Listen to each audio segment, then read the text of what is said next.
safety rules before we head out. Reminding everybody, do not stand up and move around while the train is in motion. Keep your head, hands, and feet all inside the cars at all times. Eating and drinking is not permitted, but water from a water bottle is just fine.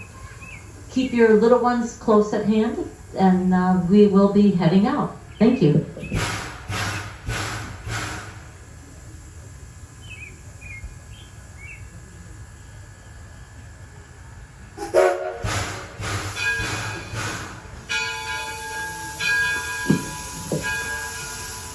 As we leave, we'll wave goodbye to Ken, our station master. Thank you for your help today.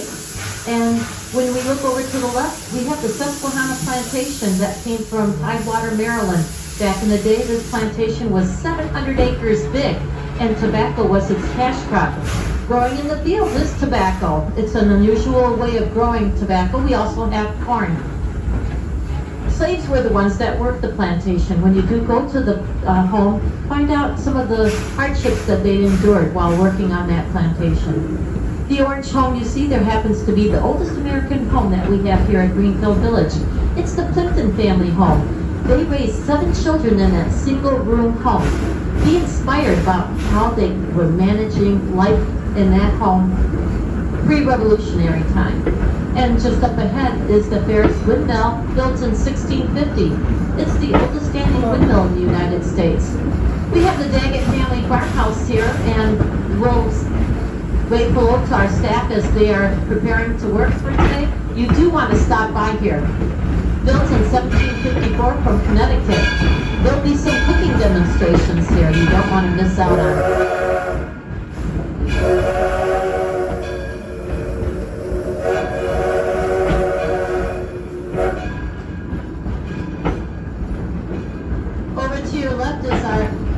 That we have for our horses.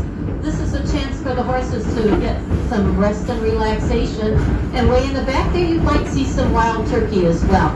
We have the draft Percheron horses here, and they're the ones that are pulling our wagons around the village today. The locomotive pulling our train today is the Edison. It was built in the 1870s by the Manchester Locomotive Company, and it had gone in disrepair. Henry Ford purchased it, rebuilt it, and by 1932 he called it the Edison. We have 2 other locomotives here at the village. Over at the Roundhouse, the Baldwin number 7, built in 1897, and the Torch Lake that was built in 1873. That happens to be the oldest running steam locomotive in the country. When you do go over by the Railroad Junction District, you stop over and peek through the doors, see what's going on.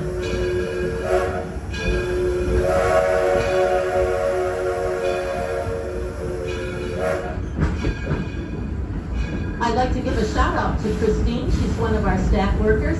She's celebrating a birthday today, and she's on the train right now. At the count of 3, if everyone can just give it a happy birthday, Christine. 1, 2, 3. Happy birthday, Christine! We are now coming into our wildlife preserve. Just sit back and enjoy some of the sounds the steam locomotive makes.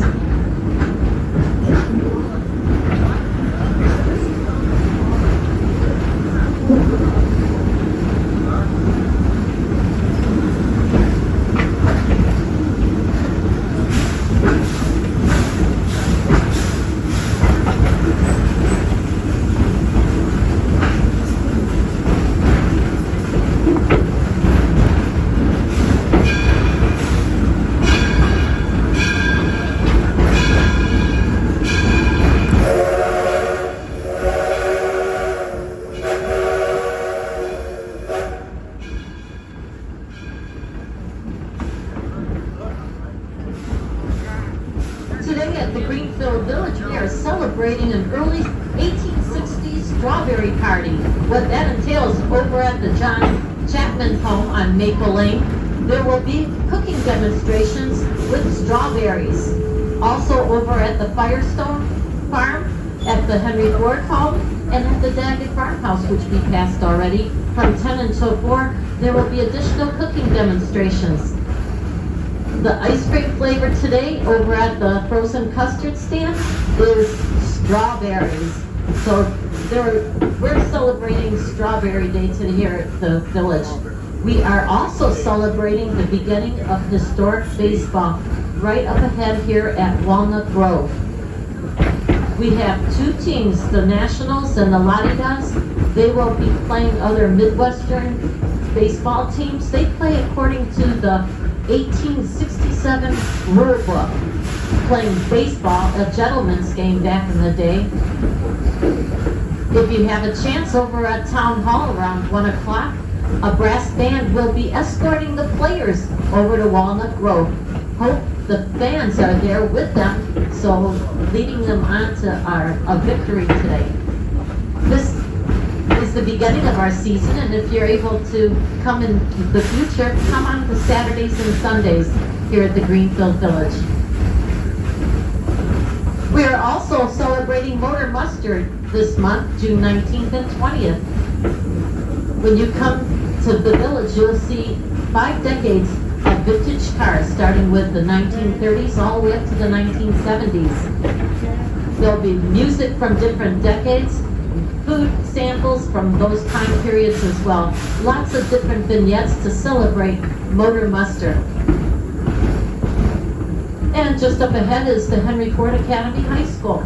It was built in 1993, and it specializes in the STEAM program: science, technology, engineering, art, and math.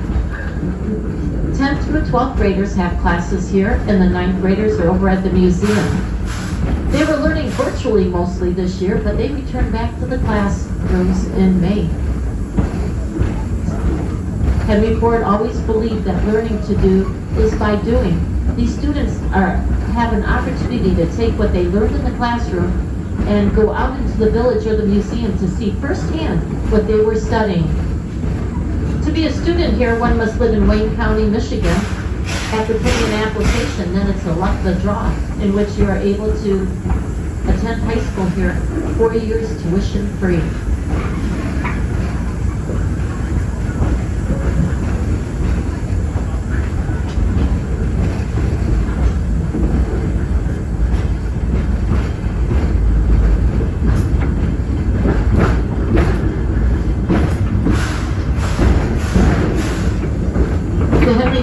Museum of American Innovation is a nonprofit educational institution. It does not obtain any money from Ford Motor Company or from the Ford Foundation, but from ticket sales from people like you who come to the village. We thank you for your support.